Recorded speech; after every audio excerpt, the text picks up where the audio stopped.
Do you live on a slope property where the contours are really bad and it's very difficult to mow and the grass has got away from you? Come along with me and I'll show you not only how to cut the grass, but also how to fix the contours over a number of steps. Let's go.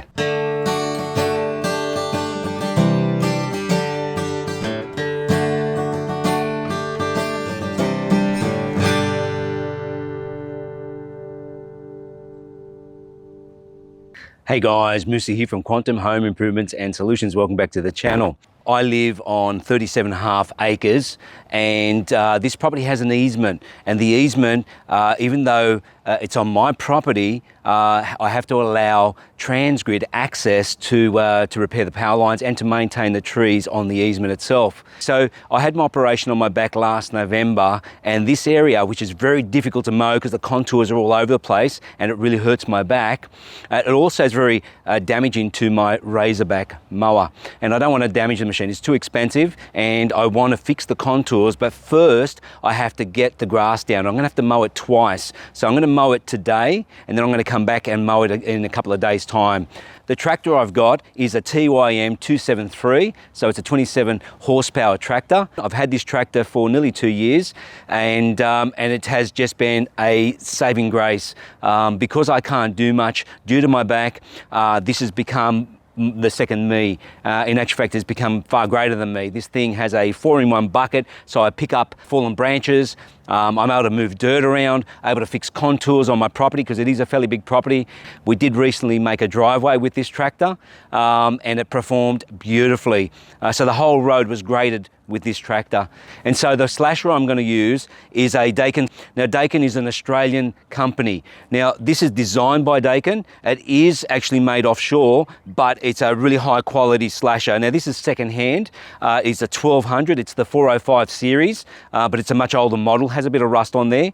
Now I did pick it up from Jeff from eBay, so thanks very much, Jeff. Now the only problem is that it just needed a bit of cleanup, and also it needs adjusting. So I have tried it already, it works really well, but now I've become more wise. I've done my research and I now understand how this operates. So this bar here that connects to the top point connector needs to be straightened up at 90 degree, and also the chains need to be pulled back. And so I'm also going to check the oil, and I've rung Daken, and thanks to Cole for the information that he's given me. I will put a link below for the Daken brand, and also for TYM. Okay, so this is the gearbox that runs the blade, and the PTO shaft runs into this. And so the oil is supposed to be at the bottom of this screw hole. So we'll just check and see how much oil it's got in it. Okay, so it's got plenty of oil. We'll just close that back off. Plenty of oil. I'll just tighten that up. Okay, clean all the oil back off. So it looks like it's just been serviced. The oil is very clean. So now I'll just adjust the bar in the front. So it looks like this is going to get a little messy for my hand, so I might just put some gloves on. Okay, I'll loosen that one. Okay, so now what we'll do, just bring this bar up to 90 degree and I'll just retighten this again. All right, so that's done. So when I got it, it was also missing this connector. So that just sits in here like that. Put the washer, put the nut back on. Now these have to be put on pretty tight because there's a lot of movement in this, a lot of vibration. And so it's got a spring washer in it just to stop it from moving. There we go. So the next thing I'm going to do is adjust this chain. There we go. Okay, so now I'm going to line up where the bar is going to go to connect to the tractor on the top end, and then I'll line up the bottom.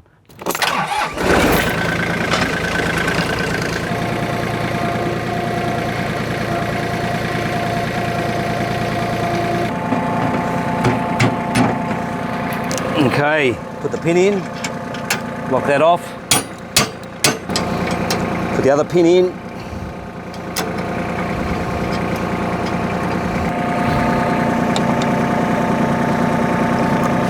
Okay, that's connected there.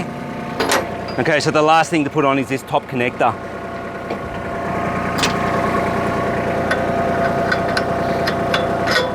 Just need to adjust that in.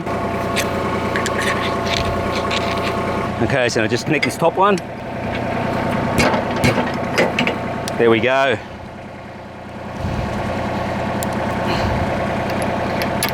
Okay, so the Slasher's now hitched and it works really well. So I'm very happy with that. And so now I'll just get into it. Okay, so I'll just put the PTO on. Where we go.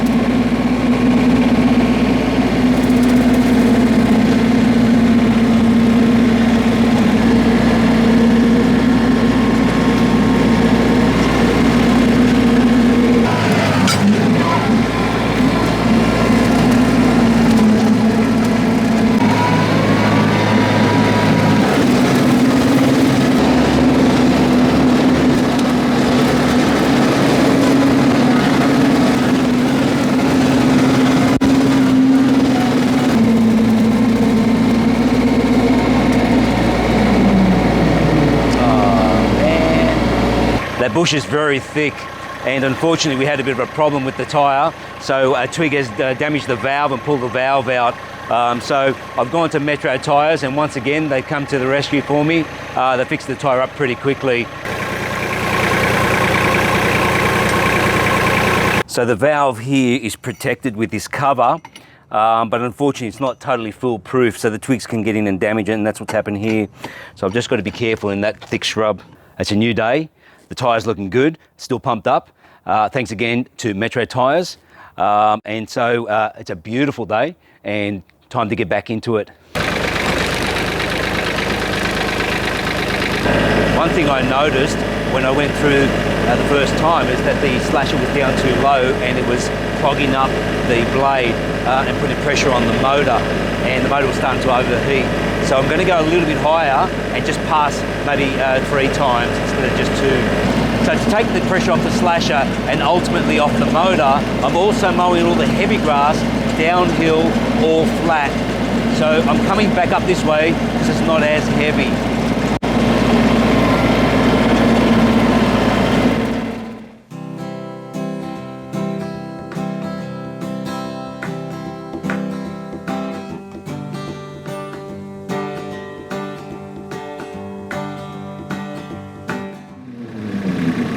It's very important to note, which I haven't mentioned earlier, is that when you're on a tractor, you really have to be careful of contours because tractors can tip over quite easily. The first time I got this tractor, it was a huge learning curve, especially when I was using the 4-in-1 bucket on a bit of a slope. It needs to be on a flat ground to use the bucket.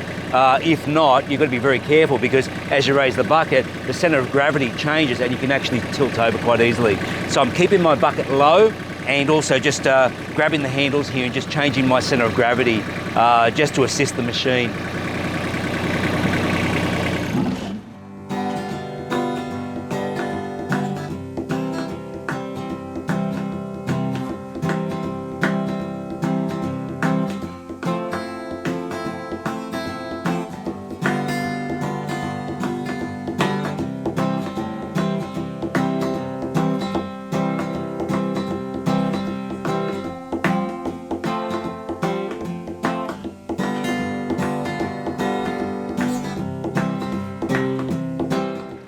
Wow, this African love grass is very, very tough, but it's cutting it beautifully.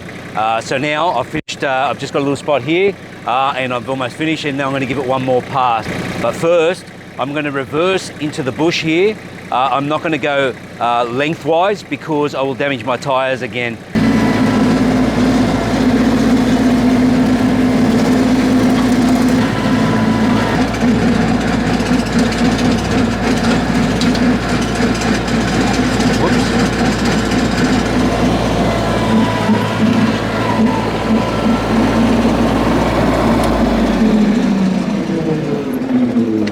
Probably not a good idea to leave your mobile on your tractor.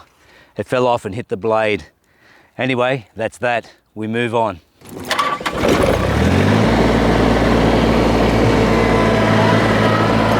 And so I've had a break, the machine's had a break, and now I'm going to go through and lower the Slasher even more and give it another cut.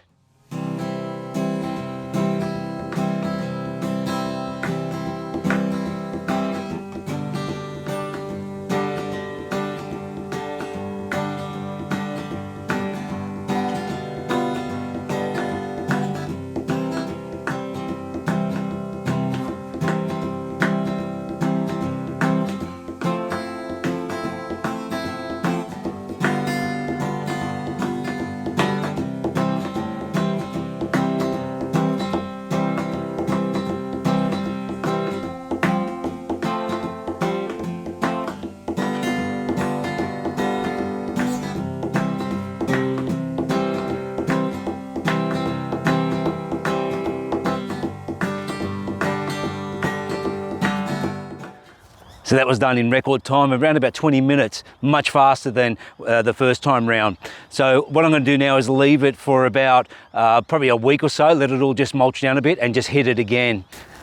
So it's been now about a week since I mowed or slashed the grass, and we've had a bit of rain since then, but it's been dry for 2 days. And so it looks like everything's dry. It looks like it's a good opportunity now to go through and cut the grass now at a lower level. So I'll put the slasher down to the ground now.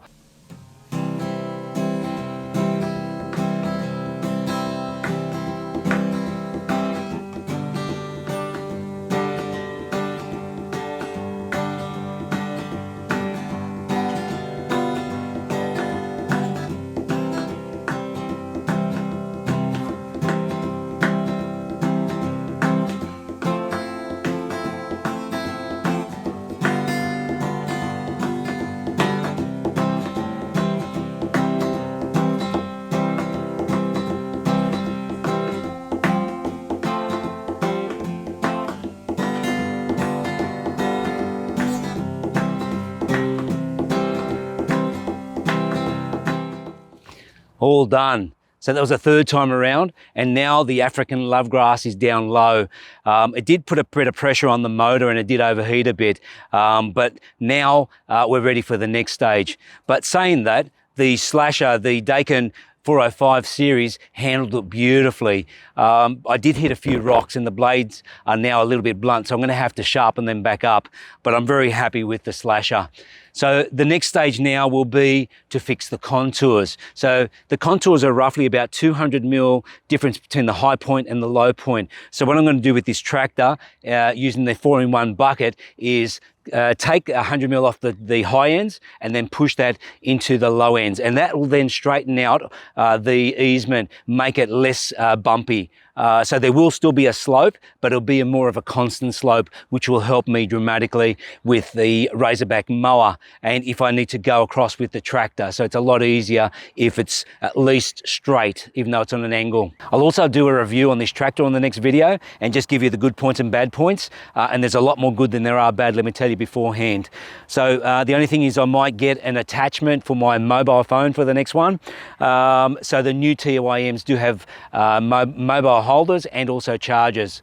So that's the end of this video. I hope you enjoyed it. I hope you got something out of it. And I'd ask if you have any questions, please leave it in the comments below and I will get back to you. And I'd also ask if you please consider to subscribe, hit the like button and share this video. And there's many more videos to come. And I'll see you on the next one. Thanks guys.